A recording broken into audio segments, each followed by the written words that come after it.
edition of the Stephen A. Smith Show coming at you as I love to do every weekday over the airwaves of ESPN Radio, ESPN News, ESPN Radio on Sirius XM, Channel 80. Number to call up as always is 888. Say ESPN. It's 888-729-3776. The Stephen A. Smith Show is coming at you live from Texas Live in Arlington, Texas, right by Cowboy Stadium, where the Cowboys, in all likelihood, will lose this weekend. But we'll see. We'll talk about all of that in just a second. Anyway, whether it's a monthly challenge to meet your goals, a training program for your next race, or setting a new personal best, the Peloton bike will make you want to show up and keep climbing the live leaderboard year-round. Learn more about the Peloton bike at onepeloton.com or visit your local showroom. It's time for Straight Talk, brought to you by Straight Talk Wireless. Best phones, best networks, no contracts. Got a lot of NFL stuff to get into. There is no question about it. But I just want to deviate from that by saying this. This is about to shock a lot of people. I am actually rooting for the Cowboys to win this week. Now, I know that's hard to believe. I know you look at that and you say, I'm sick of that damn Stephen A. and his lying self. He don't mean it. He don't mean it one bit. But I actually do. Here's the reason. I didn't say I think they would win. I said I want them to win. The reason why I want the Cowboys to win is because if they were to win and the Eagles were to lose, which I think is going to happen, that means round two, the Dallas Cowboys would end up going to New Orleans to face the #1 Saints and Drew Brees, who would be aching to avenge the beatdown that they took here in Dallas weeks ago. And my God, would it happen? The Cowboys would go, oh Lord, if you got to go to New Orleans, what would happen to the Cowboys in that scenario? Oh, I would love to see it. I would love to see it. But I got to tell you something right now. Ladies and gentlemen, as I look, the Cowboys have a better roster. I love Van Der Esch and Jalen Smith at that linebacker spot. DeMarcus Lawrence is a stud, even though he won several weeks without a damn sack. The bottom line is he's still a stud. Randy Gregory is scheduled to be eligible to play, okay? And so you got a whole bunch of stuff going on, and as a result of that, I expect this to be a hard-fought game. But guess what? The #1 running attack in football belongs to the Seattle Seahawks. One of the top 5 quarterbacks in football belongs to the Seattle Seahawks. And their defense isn't rife with a bunch of softies either. That combined with Dak Prescott, Jason Garrett, and Scott Linehan calling the damn plays, I'm not going to lie to you. I got a belief in Seattle winning this game. I hope I'm wrong. I actually hope I'm wrong. I actually hope that the Dallas Cowboys extend their season a full week just so y'all could get your hopes up. Not understanding that the beatdown in New Orleans would be imminent. But you know something? I just look at Seattle right now. Playoff time. Think about it with the Cowboys when you think about it from this perspective. With Dak Prescott not having a #1 option at the receiver spot, you would think that it was clearly obvious. This was before the Amari Cooper trade. You would think that it's clearly obvious that Jason Garrett and Scott Linehan would give Ezekiel Elliott the ball and run the damn football. And for the first half of the season, he damn near forgot Ezekiel Elliott existed. Now, Ezekiel Elliott ran for nearly 1,500 yards this year. He averaged nearly 5 yards a carry this year. We know he likes to eat, he likes to eat, he likes to eat. And boy, can he do it. And he rushed for over 100 yards in week 3 in the loss at Seattle to the Seattle Seahawks team. I get all of that. But that Seattle team is not the Seattle team that won 4 straight. It's not the Seattle team that beat Kansas City. It's not the Seattle team that ended up in the postseason. It's not the Seattle Seahawks team led by Russell Wilson. It's a different ball game. And not only do they have the #1 rushing attack in all of football, they got a 3-headed monster at the running back spot. And when you got Carson and Penny being 2 of those guys, and you got those boys to feed the ball to, and you got a guy in Doug Baldwin who's no joke play, and you got Russell Wilson, you still got Lockett out there. Russell Wilson is no joke. Pete Carroll is a damn upgrade compared to Jason Garrett. I got news for y'all. Dallas is in a world of trouble. So we have to get into it from this perspective. How should any of us feel if they were to end up losing this game, this Sunday, going through this entire season, and yet again failing to win a damn playoff game? How should you feel? Just think about that for a second. 888-SAY-ESPN. It's 888-729-3776. We're going to get into a bunch of NFL stuff today. There's no question about it, because I got a lot of stuff to say. And with this live audience right here in Texas Live, I'm going to throw out a bunch of stuff that I said yesterday. It's not just about the 3 games being played this NFL weekend. It's not just about revisiting Antonio Brown and Big Ben Roethlisberger and whether or not the Steelers should trade Antonio Brown, because I think people are on drugs suggesting such things. But I'm also sitting there looking at the level of discrepancy. And just to reiterate in front of this live studio audience and remind everybody out there what I was talking about yesterday, the NFL now has 2 black coaches, Mike Tomlin and Anthony Lynn. The NFL now has 1 African-American GM, now that Ozzie Newsome is stepping down in Baltimore. Some dude, Chris Greer in Miami, that I never heard about. They don't have 1 single minority owner. And they're 70% black, the league. That's a problem for me. And if it's offensive to anybody and it's made people uncomfortable because I saw comments on social media, I didn't give a damn yesterday, I don't give a damn now, and I'm never going to give a damn. It ain't right. You know, so many people look at the world of politics to make the proclamation that the nation seems to be gearing in a different direction, or we seem to be moving backward. I tell you where we seem to be moving backwards. It's in the NFL. That's where we seem to be moving backwards. But I'm going to hold off on that. Let's also make sure that we understand, and I reiterate to my audience why I said what I said yesterday. And a very, very good, if not great, NFL analyst for the NFL Network, Mike Mayock, became the general manager for the Oakland Raiders. I have no issue with Mike Mayock. Good man, good football mind, credentials in terms of his football acumen speak for itself, because we've had the pleasure of watching him for years. This is no knock against him. John Lynch in San Francisco with the 49ers. No knock against him. He's doing a good job this year as far as I'm concerned. If Garoppolo doesn't get hurt, who knows what porn star Jimmy would have done for the San Francisco 49ers. And for those of you who are wondering why I call a porn star Jimmy, when you're hanging out on Melrose Boulevard with a porn star before you ever threw a damn pass this season for the San Francisco 49ers, that earned you the nickname porn star Jimmy. Having said all of that, he can ball. He can play. Got mad respect for him. But let's keep something very, very much in mind. John Lynch never had any experience. Mike Mayock never had any experience in the NFL. Neither of them ever worked in an NFL front office. They got a GM job. What minority gets that opportunity? What minority gets an opportunity to have an executive position with 0 experience? See, when you do stuff like that, it's not about the individuals. It's about the flagrant absence of a process for some, while others are held to it, which creates and provokes feelings and emotion of unfairness, which divides us as a nation. And nobody wants to say that because everybody out there is uncomfortable. Again, I don't care. I'm not here to be friends. If I was here to be friends, I wouldn't be in Dallas right before these great people talking about their damn Cowboys. I mean what I say, and I say what I mean. If there is a process that everybody else has to go through, there shouldn't be exceptions. And if there's gonna be exceptions, how about making sure that there's exceptions that extend far beyond just white males? Why can't a black man get an exception? Why can't an Hispanic get an exception? Why can't an Asian American get an exception? Why can't a Native American get an exception? Why can't women get an exception? That is the problem. That is what needs to be addressed.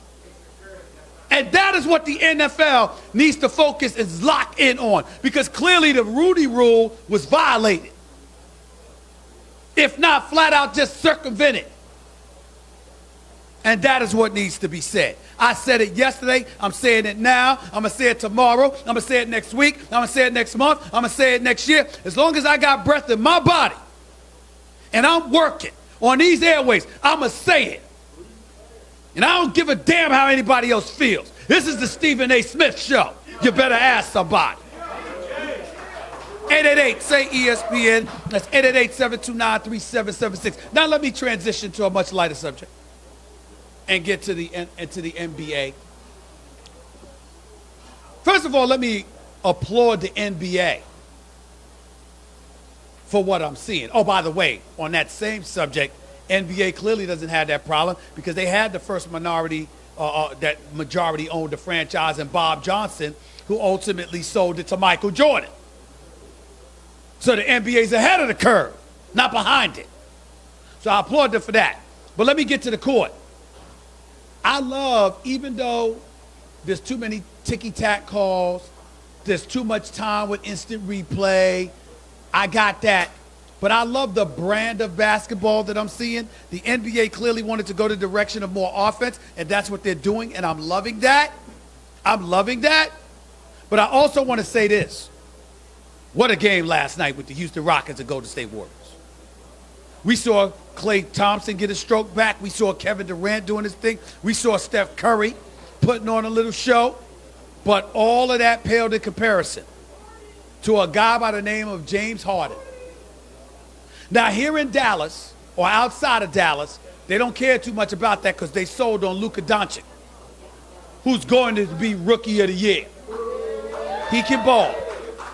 But let me tell you something. There's levels to this. And what we're seeing, I'm here to tell you something right now.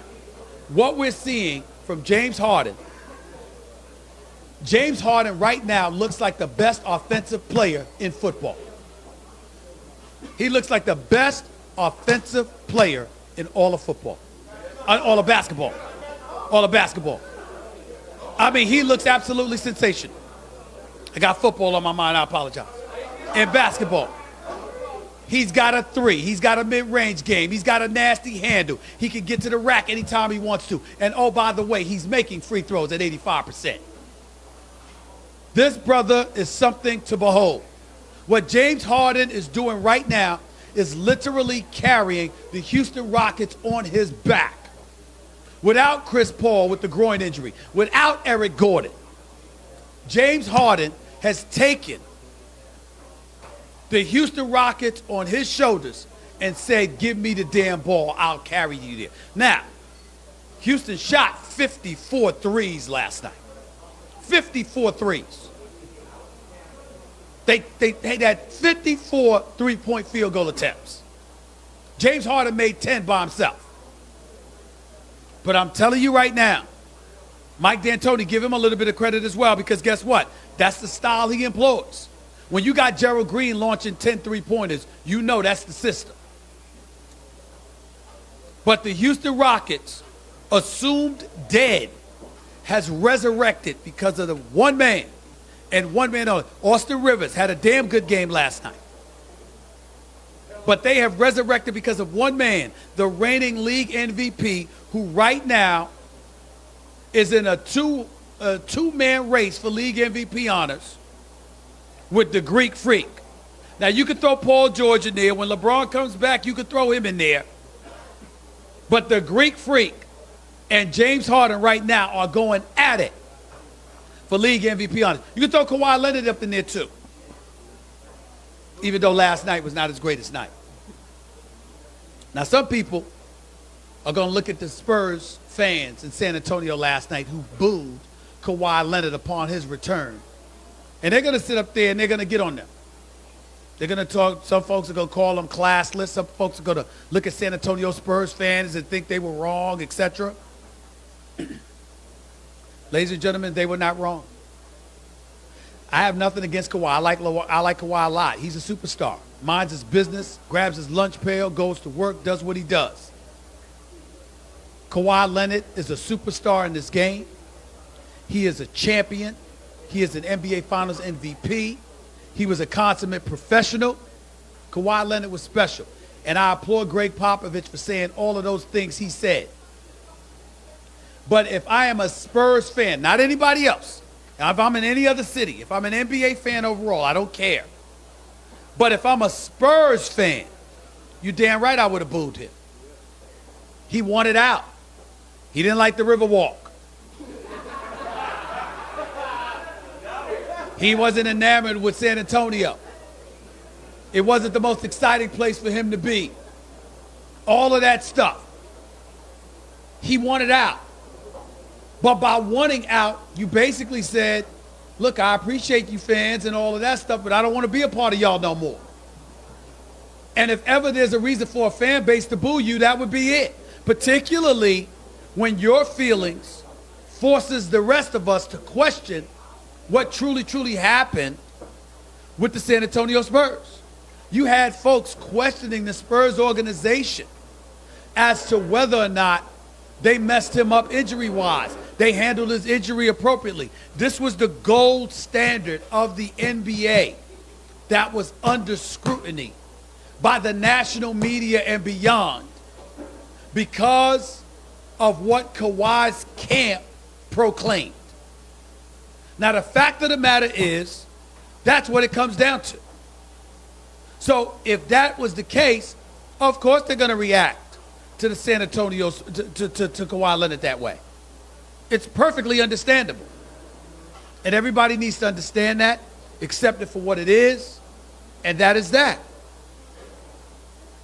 Greg Popovich, the consummate professional and class act that he is, nothing surprising there with what he said. Love seeing him hug Kawhi. We moved on. You moved on. Absolutely. Kawhi Leonard had the right to move on. That's what he wanted to do. That's what he did. But the flip side to it is that if you're a San Antonio Spurs fan, as good as DeMar DeRozan was last night, as good of a player as he is naturally, you know he's not Kawhi. So if you're the San Antonio Spurs fan, you're believing you took a step back, that a superstar, universally recognized, one of the top 3 players in the world, didn't want to come and play with you anymore. Why would you cheer him? I have no problem with the fans and them booing him. They appreciate what he did for them, but they wanted more, and he said no more because I don't want to play for you. That is a reason for a fan base to boo. Not the rest of us, but for the San Antonio Spurs fan, they had every right to take the position that they took. 888-SAY-ESPN. That's 888-729-3776. You're listening live to the Stephen A. Smith Show, ESPN Radio on Sirius XM Channel 80, ESPN News, television. Got a couple of more games to get into because we've got Seattle and Dallas, like we said. We've got Indy going up against Houston in the earlier Saturday game.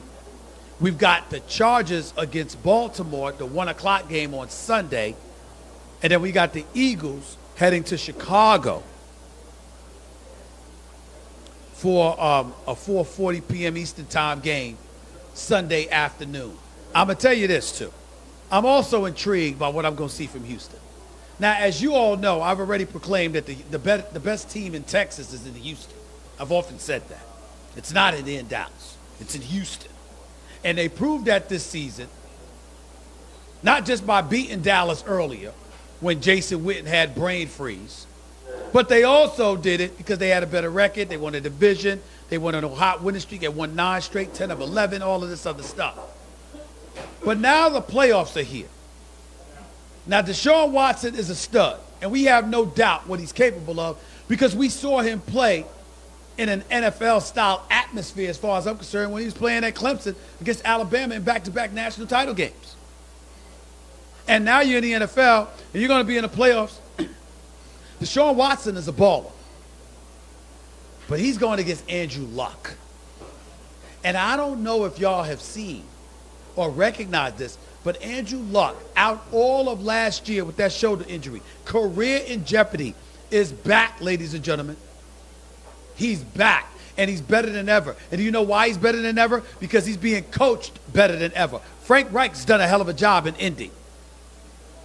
So you got that going on. Ballard, your GM, has drafted an offensive line led by Quentin Nelson out of Notre Dame. This brother's a rough rider. And they got a bunch of rough riders on that offensive line that are all about going at you. So they block, they pass protect, they run block. Andrew Luck, who's religiously completed 60% or less of his passes throughout his career, is now completing better than 67% of his passes.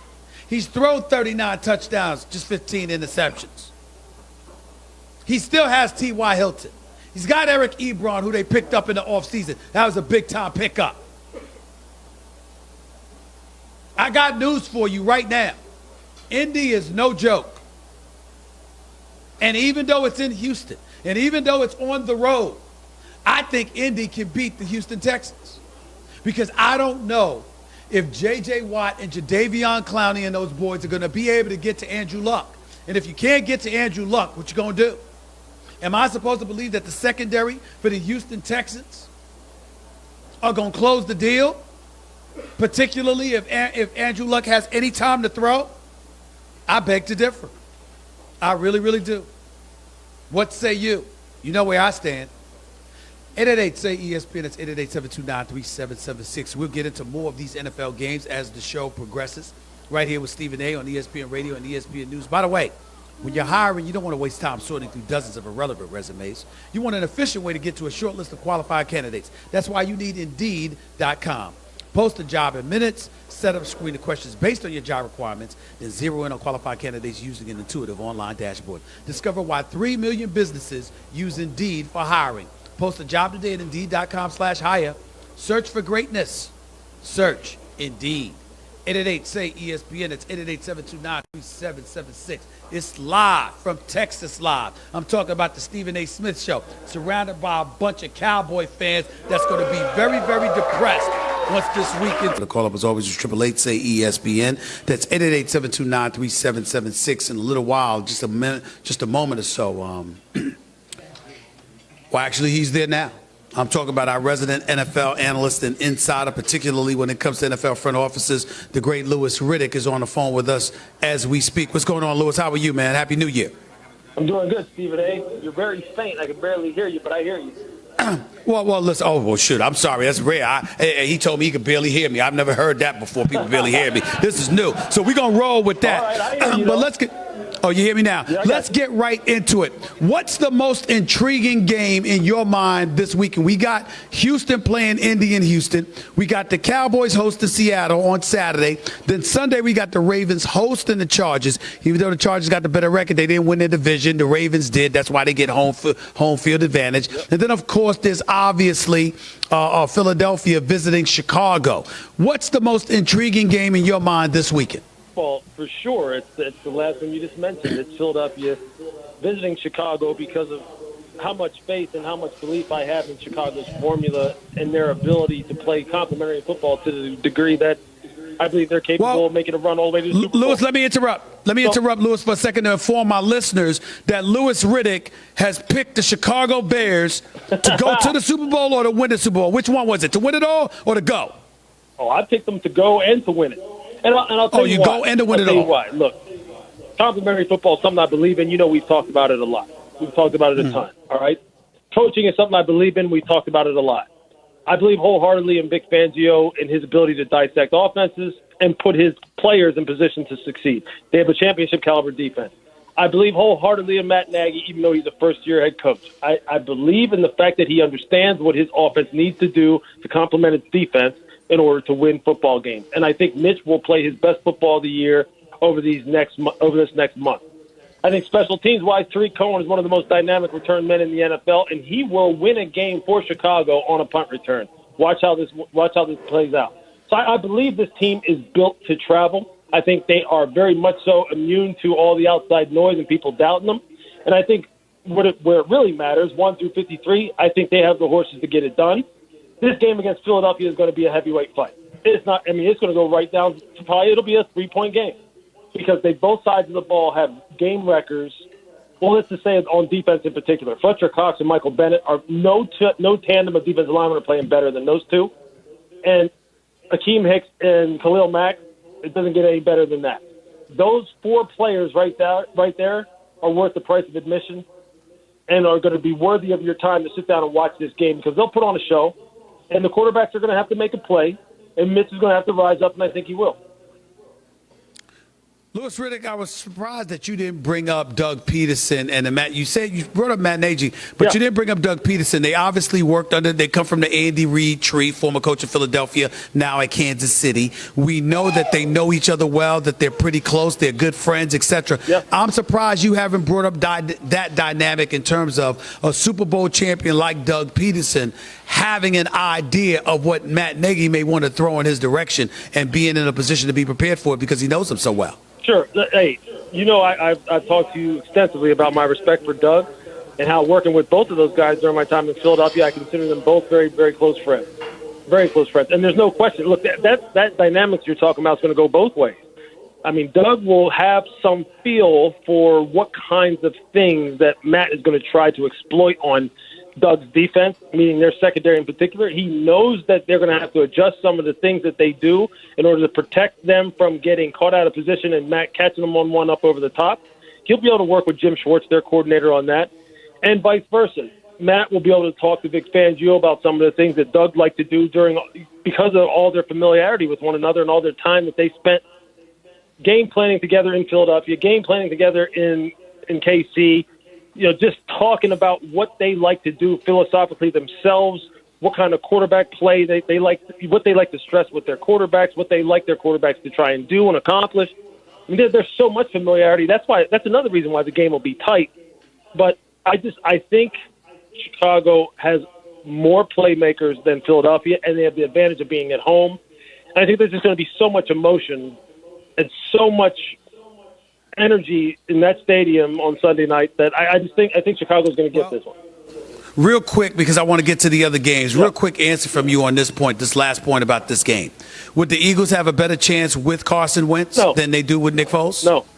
No, they'll have a better chance with Nick. Like I said from the get-go, Nick is better for this team right now based on what it was needing at the moment, which was someone who just let the offense work for him, didn't try and muscle their way through certain things and do things that maybe were outside of the scope of what the offense was telling them to do, and a guy who's going to get the ball out of his hands quick and not try to make every play a highlight reel play. That's what this offense needed because they don't have a running game. The offensive line can be exposed, particularly on the edges and at left guard, and they needed a quarterback who's going to be a quick trigger and just let it work. And Nick does that, and you can't put your finger on it, but for some reason this team just loves him. And you can't deny it because the players themselves say it. So it's working for them. Let me switch to the game Saturday night in Dallas. How much is Dallas going to lose by? Yeah, you know what? I picked Seattle today, and that's going to be another tight game because these teams both like to play using the same formula. Run it, establish the ground game, get yourself in second and favorable situations, go up over top with play action, play to the strength of your defense, play field position. That means it's going to be tight. That means it's going to be, I don't know, I would think something like 17-14, 21-17, 21-20, something like that. It won't. I don't think it'll go over 21 points for either team. But I got Seattle winning 22-21. I just think that I can see them kicking a field goal with no time left. Yep, I agree. To ruin the Dallas Cowboys season. But everybody talks about how important this game is for Dak Prescott. Is it how important is it for him? How important is it for Jason Garrett? I don't think it's important for Jason Garrett at all because as long as he has Thanksgiving dinner with Jerry and goes Christmas shopping with him, his job is fine. But I think in the case of Dak Prescott, he's got to show up. What are your thoughts about that? I think it's very important simply because of the fact that the owner raised the expectations through the roof when he said that he believes that their talent is as good as the LA Rams, I believe. He said that they have the talent, which is implying that they have the talent to be champions. They have some of the best talent in the NFL. So when your own owner is saying that, with that comes expectation. And that means you better not get knocked out in the first round of the playoffs in the wild card round. You better win your home game at the very least. Quite honestly, I think to me that means at the very least you better pass the divisional round and get to the championship game. So does that equate to Jason Garrett getting fired or Dak Prescott's contract negotiations, stalling and not being maybe what they would be if he had a stellar game? I don't know. Who knows what Jerry's thinking along those lines. But I think because of the fact that he raised expectations the way he did, talking about the quality of the roster the way he did, there's no question this is must-win for them. Otherwise, you're going to be back down there doing another show. and a whole bunch more show. I hope not. I hope. Stephen A. Smith right here with my man Louis Riddick over there with ESPN Radio and ESPN News. Let's transition to the games of the AFC. I got to tell you something, man. I'm of the mindset this Saturday game, Baltimore Ravens, Sunday's game at 1 o'clock, Baltimore Ravens versus the Los Angeles Chargers. I know how you have felt about the Los Angeles Chargers, but I got to tell you, when Teddy Bruschi came on First Take, my television show, yesterday, and he started talking about how you got to stop and pause and rewind tape watching the Baltimore Ravens more so than anybody else because of all the things that they're allowed to do because of the mercurial talents of a Lamar Jackson. This is not Joe Flacco or another stationary target in the pocket like a Phillip Rivers. This is a Lamar Jackson, Louis Riddick, that is leading the league in rushing since he became the starting quarterback for the Baltimore Ravens 7 games ago, which he's going 6-1 in.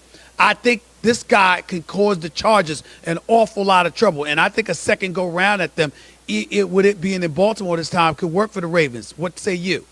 I picked the Ravens to win, and I am very much so the same mindset. Look, there are some who will believe that because the Chargers recently played them, meaning the Ravens, because the Chargers defense in particular got to look at philosophically and schematically how they want to attack, that they now have a leg up on some of the gap fits, run fits, force principles that they're going to need to employ in order to keep this running game bottled up and not let it get out the gate like it did and like Lamar has done to so many teams, because now they've seen it. So now their reaction times will be quicker, their confidence will be quicker, the calls will come in faster, the calls will be more sound. Maybe that is. But there's also the fact that they got some pretty good players on that side of the ball too, the Ravens do. Not, in addition to Lamar Jackson.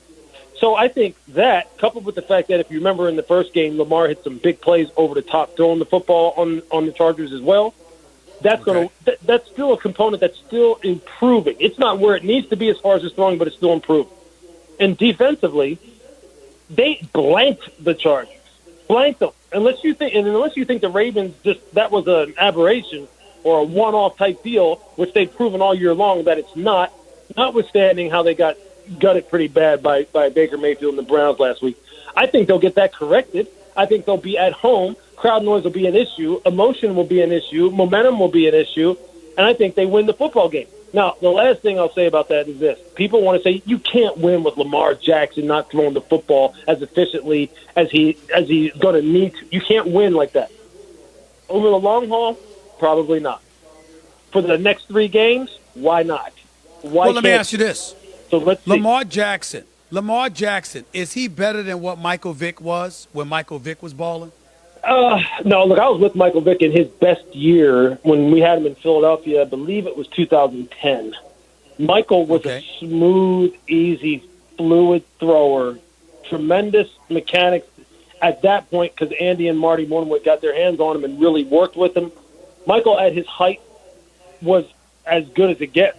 He really was. That year, he was phenomenal. Lamar has a long way to go to become that kind of thrower. A long way to go to become that kind of thrower. But as far as a runner is concerned, oh boy, he's legit.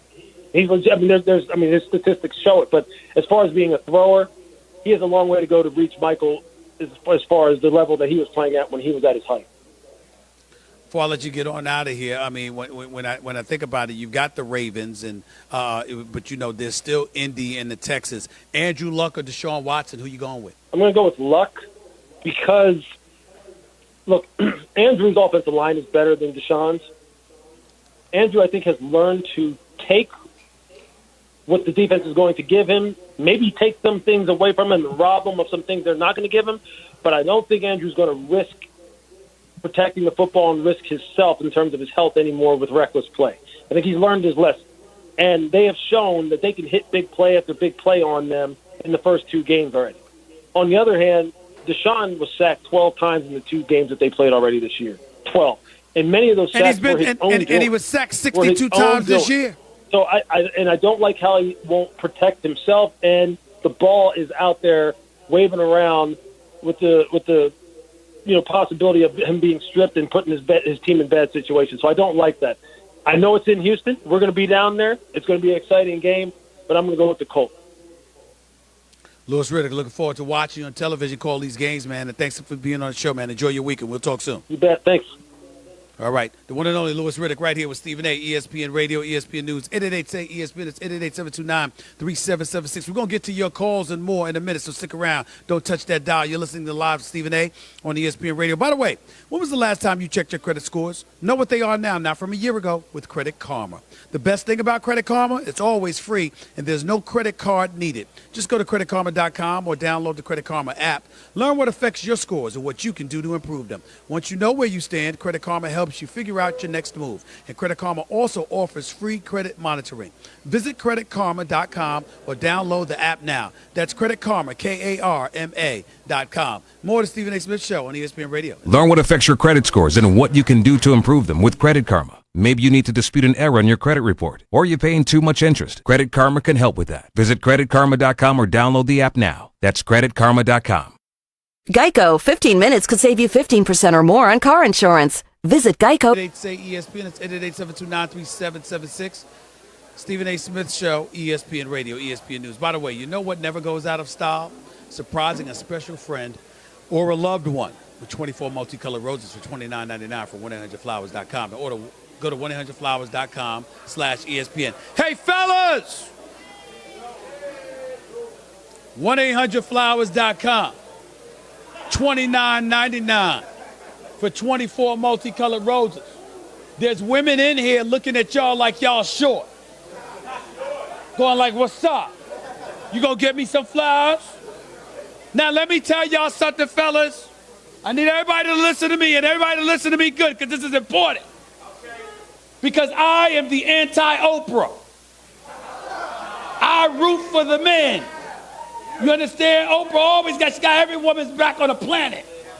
And I love the ladies, but damn it, I support the fellas. Now let me be very, very clear. I will not support you if you don't think about getting your girl these 24 multicolored roses for $29.99. She's looking at you like you short for a reason. Let me tell y'all something, fellas. Because this is a very important weekend. This is supposed to be a weekend for y'all. It's supposed to be a weekend where she's sitting up there loving you because she's trying to prepare you for the misery that's coming.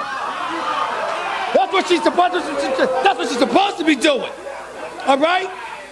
But if you don't get her these 24 multicolored roses for $29.99, she gonna have a problem with you. Now, she ain't gonna say nothing. She ain't gonna say anything. She gonna smile in your face.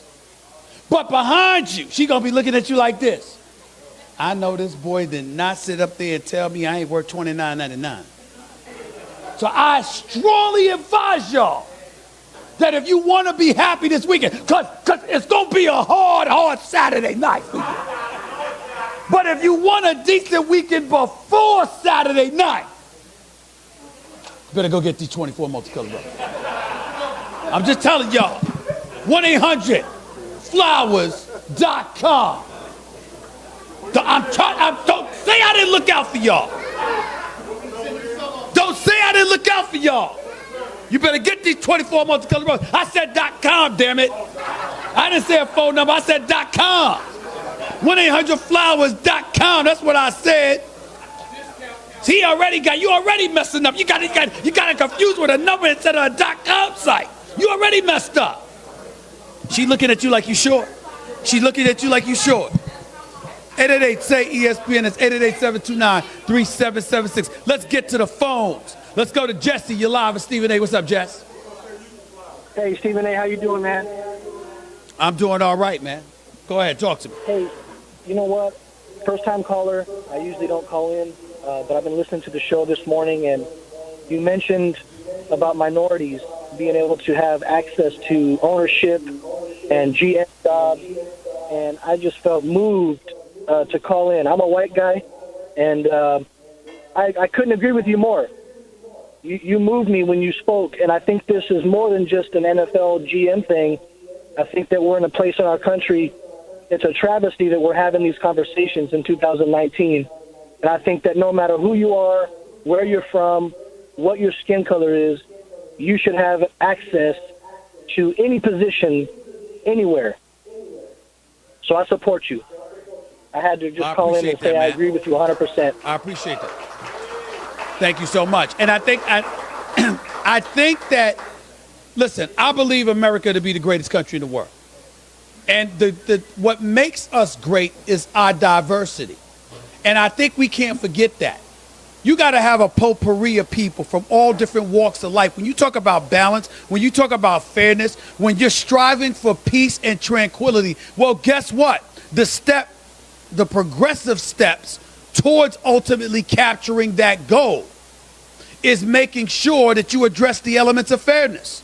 Because if people from a society, from all walks of our society, can look and see fairness, then guess what? It dissipates the level of bitterness that people harbor.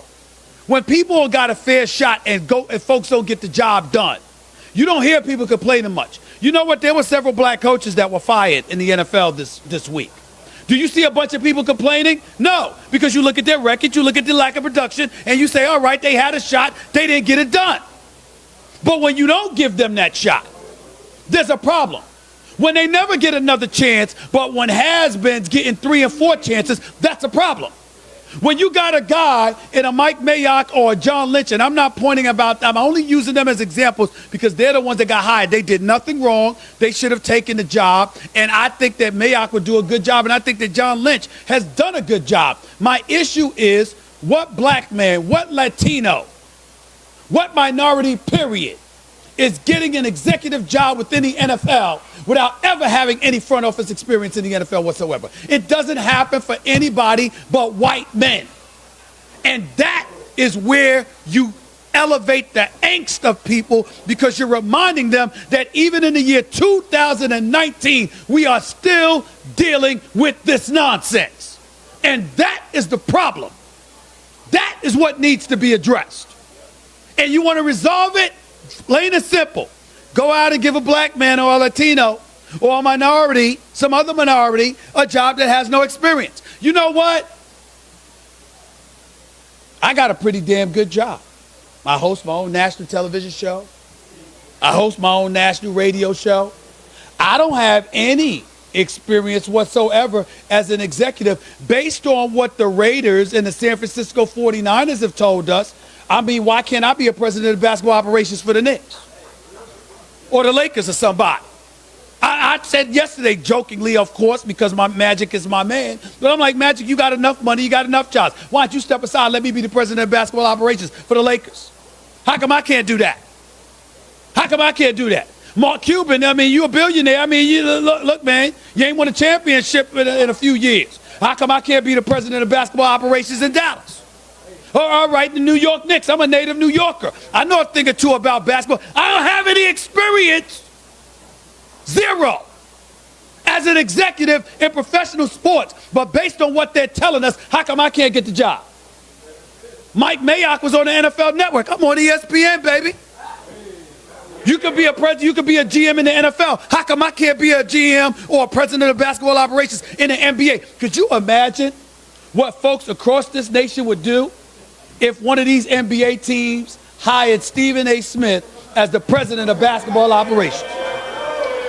People would lose their ever-loving minds. They'd be like, what the hell did he do but run his mouth on television to deserve this opportunities? But the white boys get it and it ain't no problem. Now, I don't have a problem with them getting the opportunity. I certainly don't have a problem with either of those individuals. They're good men who I think Mayock would do a good job. I think that John Lynch has done a good job. This is not about them. This is about, once again, being reminded that no matter how much we whine and cry about equality having arrived in America, clearly it has not. Clearly it has not. Clearly there is a discrepancy. And that is my problem. And to me, all of us should be upset about that. All of us should be upset about that. Because that is the kind of stuff that leads to vitriol and dissension and ultimately creates a division in our nation that is inescapable. When will we learn? When will we learn? I'm going to leave it at that because I don't want to go off on FCC Airways. I might say the wrong thing. Jamie, you're live with Stephen A. What's up? Hi, Stephen A. First time, long time. How are you today? How are you? Thank you for calling, and Happy New Year to you and yours. Thank you very much. Same to you. I was just calling in.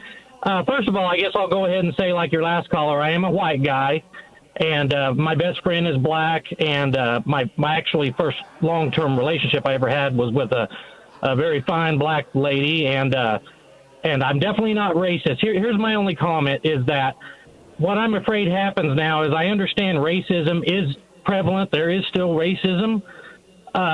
My only bother is that sometimes it seems like for instance, John Lynch, if the head guy of the Niners, the owner or whatever, interviews people with a lot of experience and passes over them just because, let's say he likes John Lynch and he thinks he'll do a good job and he gives him the job, like that's not necessarily racism.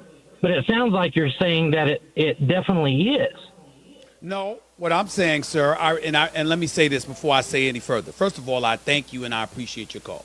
I know people were sitting there making noises when you preface your comments with the things that you said, but you have every right to feel the way that you feel. I take no offense by your position whatsoever, just for the record.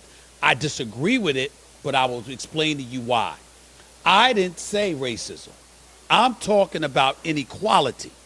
Now, the reasons and the the provocation behind it could be a multitude of things. What I am pointing to is unfairness. See, when we talk about racism, we're talking about people who think they're superior to another race of people just based on ethnicity. I'm not talking about that.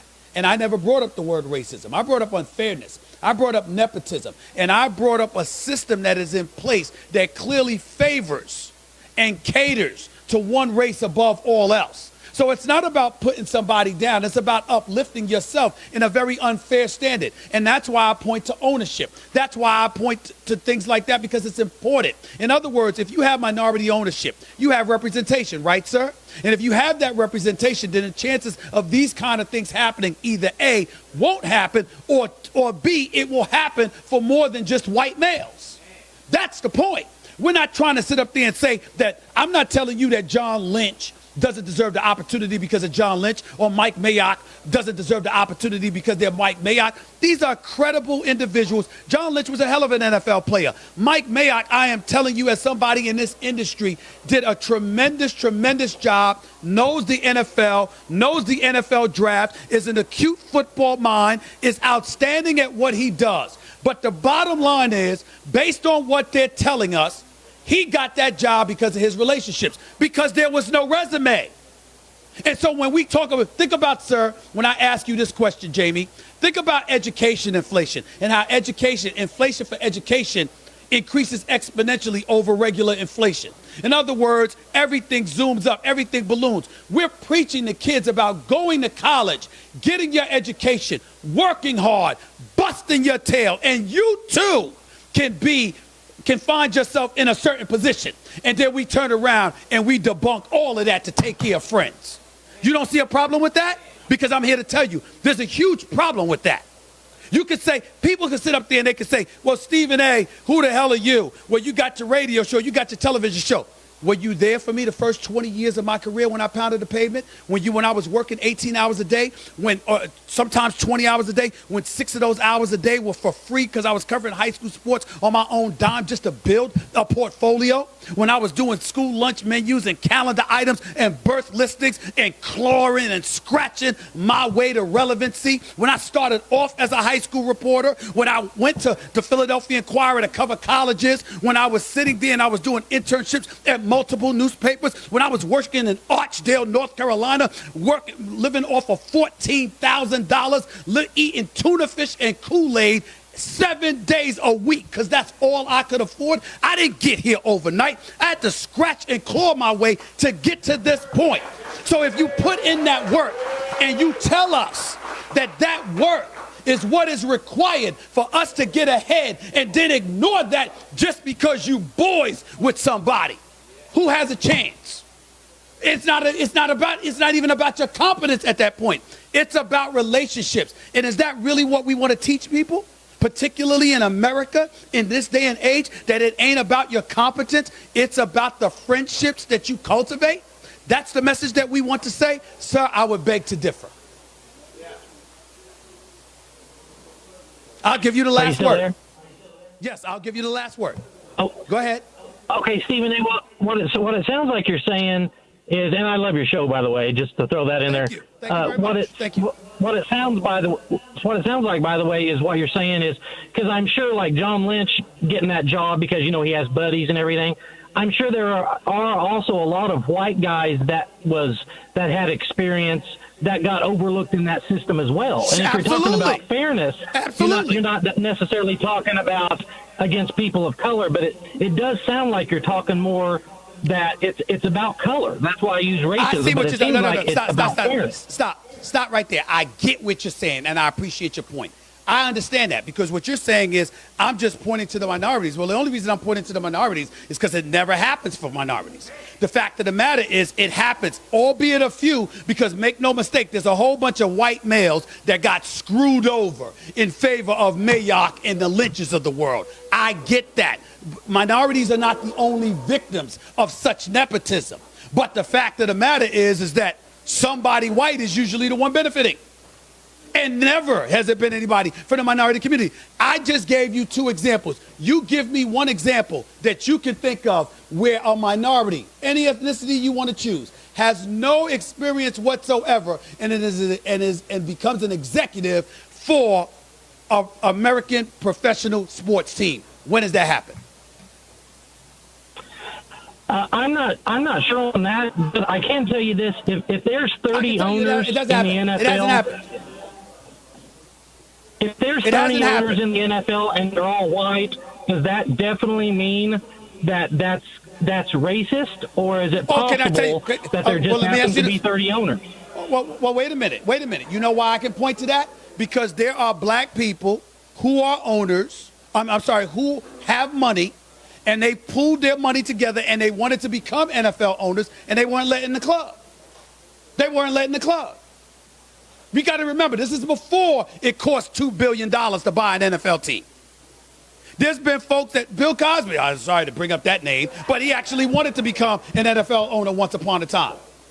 When the Charlotte Hornets were up for grabs, they talked about everybody from Oprah to P. Diddy. I personally spoke to P. Diddy. He wanted to become an NFL owner. He's worth over $800 million. I'm sorry, no consideration. The fact of the matter is that you got this club and they have to let you in. Even when can I tell you the story? And I'm glad you brought this up. Let me tell y'all an inside story that I personally know about with this, Jamie. Do you remember when the Hornets in Charlotte were up for grabs? They were up for ownership. This is before, they were in search of new ownership years ago. Do you know that Larry Bird, the great Larry Bird, had a group of about 13 or 14 guys? The price tag to buy the Charlotte Hornets, which became the Charlotte Bobcats and all of that stuff, because the New Orleans Hornets, they took the name to New Orleans, and then they changed it to the Pelicans, and then it went back to the Hornets when Michael Jordan had the team in Charlotte. But prior to that, it was the Charlotte Bobcats. Do you know why, Sir Jamie? What happened is Larry Bird and his group, I cover the NBA, I'm telling you what I know, walked into the meeting with the board of governors for the NBA. You're talking about 30 owners. And he had his group of guys, and they desperately wanted to own the team, and the NBA desperately wanted to give it to Larry Bird because he's Larry Bird and he means what he meant to the NBA. But they couldn't come up with the $300 million. They had approximately 240 to 250. The price tag was $300 million. Well, that same day, Bob Johnson, a former owner and founder of BET, walked into that meeting. And he said, gentlemen, I can appreciate everything. I'm paraphrasing here from what I was told. I can appreciate everything that I've heard. And we know about Larry Bird. We love him. He's an iconic figure in the sport of basketball. Blah, blah, blah, blah, blah. Bob Johnson said, but last time I checked, this was a business deal. The price tag is $300 million. And here is my financial portfolio. And he had a financial portfolio worth over $1.7 billion. And they were like, he said, now what check would y'all like me to sign this over to? And they had relented. But do you know how Bob Johnson got into that room? The great Jerry Colangelo. Person that went to the University of Illinois just like he did, a man that he has known for years. It was Jerry Colangelo that got Bob Johnson in the room. So guess what? You still needed a champion to get you in the room. You had over $1 billion, and still you needed assistance to get in the room. Now, if I have to explain any further for you what all of that means, I don't know what to tell you. I gotta go. Appreciate the call. 888-SAY-ESPN. It's 888-729-3776. Let's go to LJ. You're live with Stephen A. Go ahead, LJ. What's up? What's going on, Stephen A? Happy New Year to you, my friend. Happy New Year to you, bro. Go ahead. I want to talk about the Texans and the Colts. I understand that our offensive line is a liability, but the Colts are first and third down conversions. Is there any way that our defense can limit Andrew Luck's possessions and get them 3 and out in order to have a chance to win this game? Let me answer that by asking you a somewhat rhetorical question in response. Have you seen Andrew Luck play this year, particularly the last 10 weeks? Yes, I have. How have you felt about what you've seen? I'm not confident in it. I mean, I'm actually picking the Colts to win the game because of our offensive line. So there you go. There you go. And not only that, you gave up 62 sacks. 62 sacks to Deshaun Watson. I mean, what are you trying to do, get him killed? What are you trying to do, get him killed? I'm surprised he's not hurt. But like I said, I think the defense can make enough plays to be in a position to win the game. So here's my problem. Stop. The Houston Texans have the 4th-ranked defense. They're number 3 against the rush. Here's your problem. Indianapolis ain't really trying to run the football. They're trying to throw it. And against the pass, y'all ranked 28th. So really your only shot is to get to Andrew Luck, which means Watt, which means Jadeveon Clowney and the crew. You're going to have to get to him. If you don't get to him, you don't stand a chance. That's your hope in this game. And it's in Houston. That's going to help you being at home. But I'm still picking the Colts to win this game. But you got a chance because Deshaun Watson can ball. But you're going to have to get to Andrew Luck. And if anybody can do it, it's Watt and Jadeveon Clowney. I just don't know if they'll be able to in this game. Appreciate the call. I completely agree with you, Stephen A.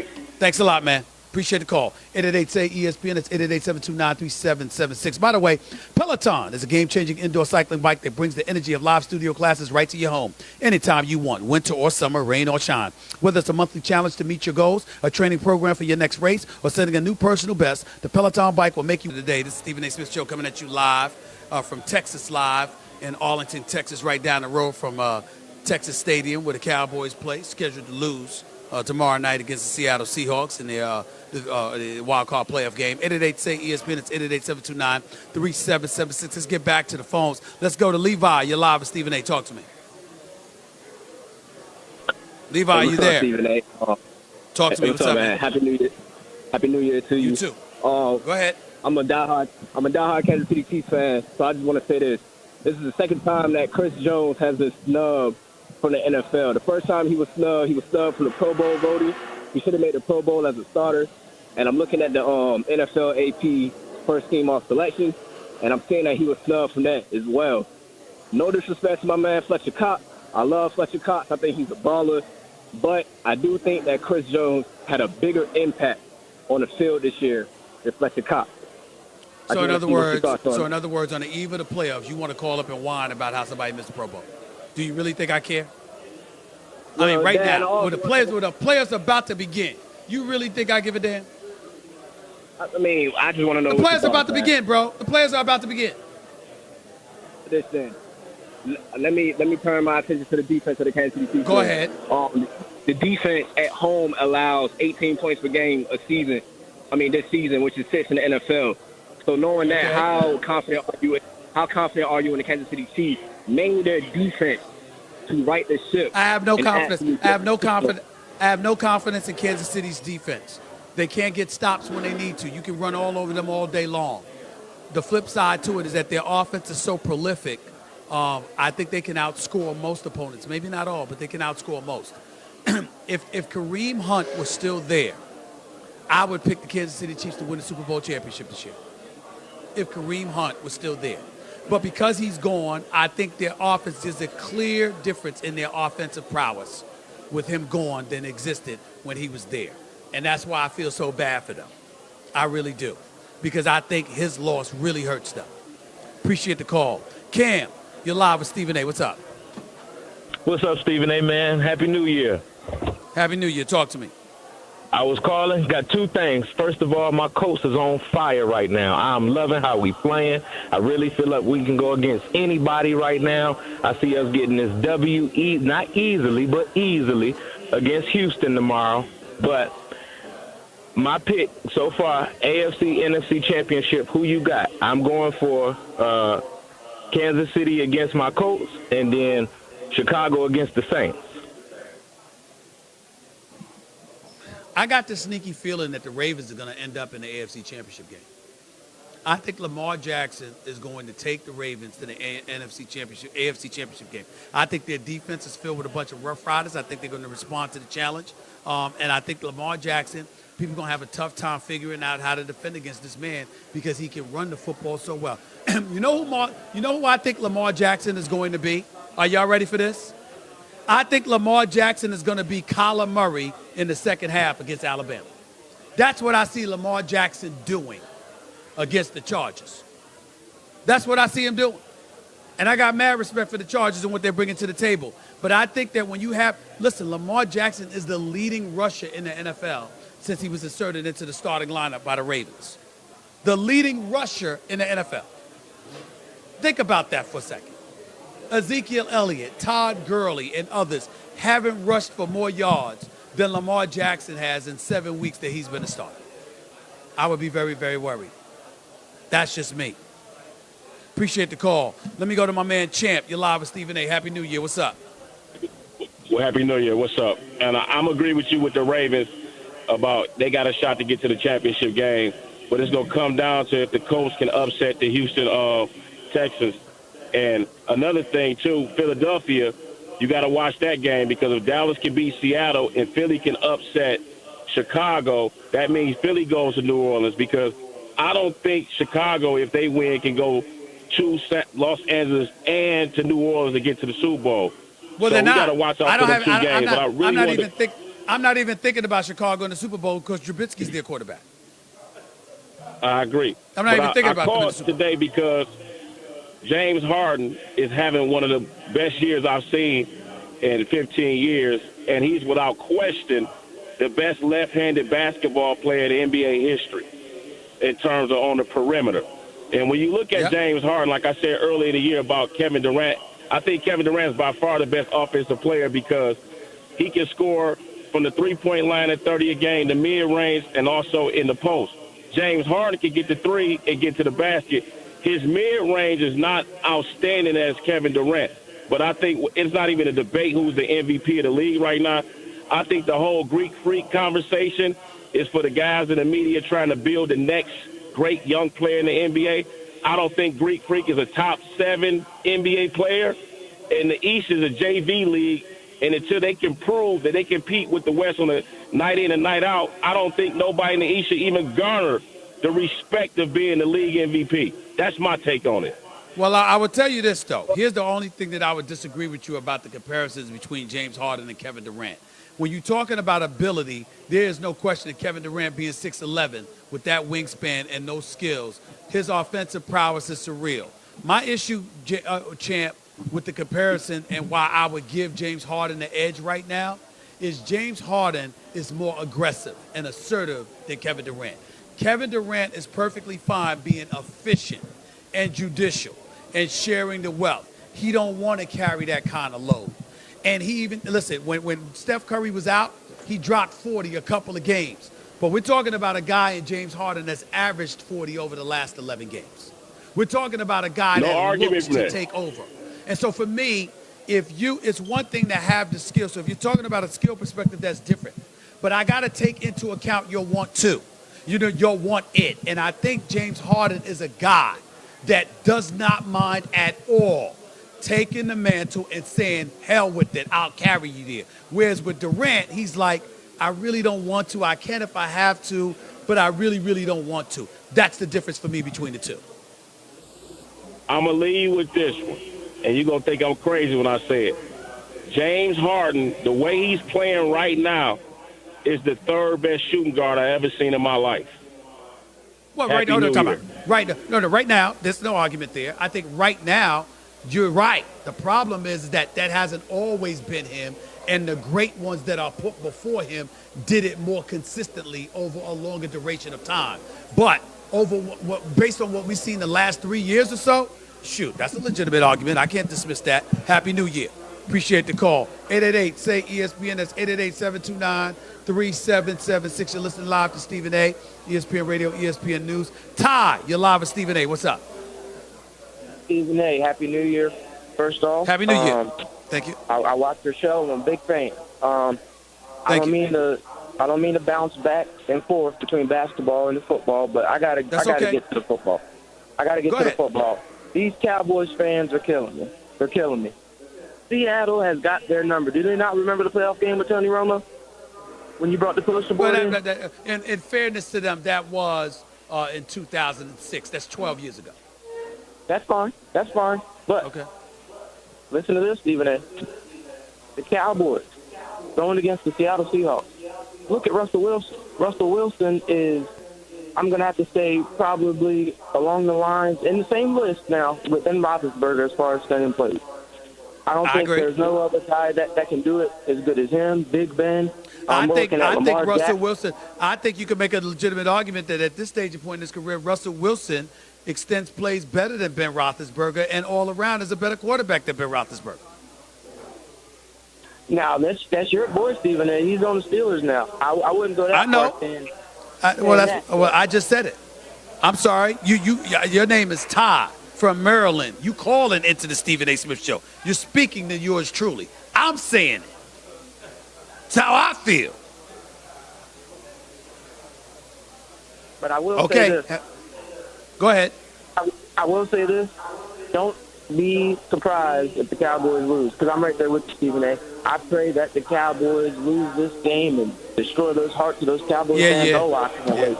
I got you. These fans are annoyed enough by my presence. I get to be emotional with the fans, not you. You don't have that right. I appreciate the call. Thank you. 888-SAY-ESPN. That's 888-729-3776. You're listening live to Stephen A. Smith Show, ESPN Radio. We'll close out the show with your calls and more in a minute. By the way, when was the last time you checked your credit scores? Know what they are now from a year ago with Credit Karma. Learn what affects your scores and what you can do to improve them. May playoff weekend. Let's go to Cole. You're live with Stephen A. Real quick, Cole, go ahead. What's up, Stephen A? I'm all right, man. Talk to me. Real quick, go ahead. All right, so last year, the Jacksonville Jaguars, man, they had the best defense in the league. I see it in the Bears now, and then I'm looking on the offense side of the ball with the Jaguars. I mean, they have Blake Bortles. We got Trubisky. I mean, you made a comment about Trubisky. I think Trubisky has the legs to do it.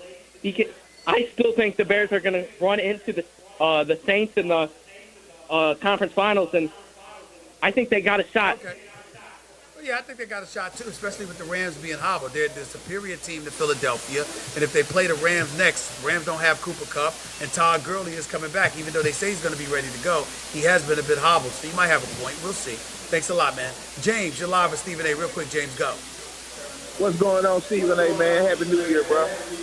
Happy New Year. Go ahead, real quick. Go ahead.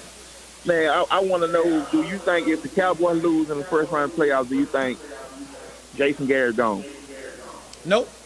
I think Jerry Jones loves them. I think they eat Thanksgiving dinner together after they lose on Thanksgiving Day or win. I think they exchange Christmas gifts together. As far as I'm concerned, Jason Garrett probably takes his kids out shopping, for crying out loud. I think they have a personal relationship, and that's the only reason he's still a head coach, because the fact of the matter is he should have lost his job years ago. Now, he's not Marvin Lewis. He did win at least one playoff game. They beat Detroit years ago, so I'll give him that. But the bottom line is that I think if it were most other people, they would have been gone as head coach when they lost back-to-back-to-back games at the end of the regular season that prevented them from getting into the playoffs. The thing is that Jerry Jones loves Jason Garrett. That's why Jason Garrett still has his job. He's not going anywhere. Thanks a lot. John, you're live with Stephen A. Real quick, John, go ahead. Hey, Stephen A. I just want to say I'm a huge fan. This is John from Ocala, Florida. I extremely value your opinion on NFL and NBA. Statistically, I think the Saints and the Chiefs will make it to the Super Bowl this year. And if not, my backup is your Ravens, and I can't agree, anymore. And I also want to implement that the Seattle Seahawks have a chance as well. They're in the background. I also wanted to agree with your James Harden comment. Okay. I appreciate it. Thank you very, very much. I like it when people agree with me. Doesn't hurt my feelings. Appreciate the call. Let's go to Sam. You're live with Stephen A. Real quick, Sam. Go ahead. What's up, Stephen A., long-time follower, long-time listener? Two quick questions. I'm a Steelers fan, and I want to know, do you really think that Mike Tomlin needs to put the reins down on Big Ben so he can actually get control of the team and so we can play more disciplined? All of them. And all two, of them. All of them. Not just Big Ben, the whole team. And two, I think, and I just want to know, do you agree with me or what? Do the Houston Rockets really did the Houston Rockets really need to pay Chris Paul all that money? Honestly, I think he's in the way with, you know what I'm saying? It wasn't a matter of needing to play. When Chris Paul is healthy, let's be clear, he's elite.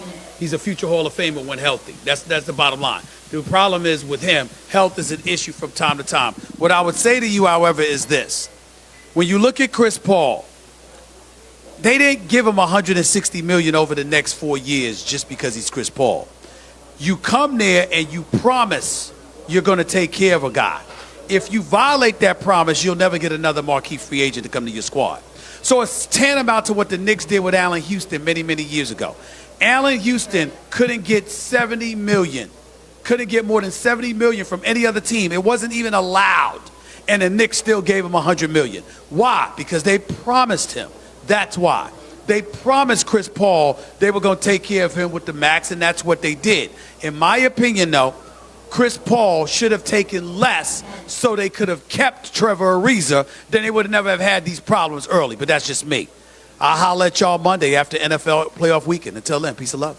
Hey, what's up? It's Will Kane. Coming up right after.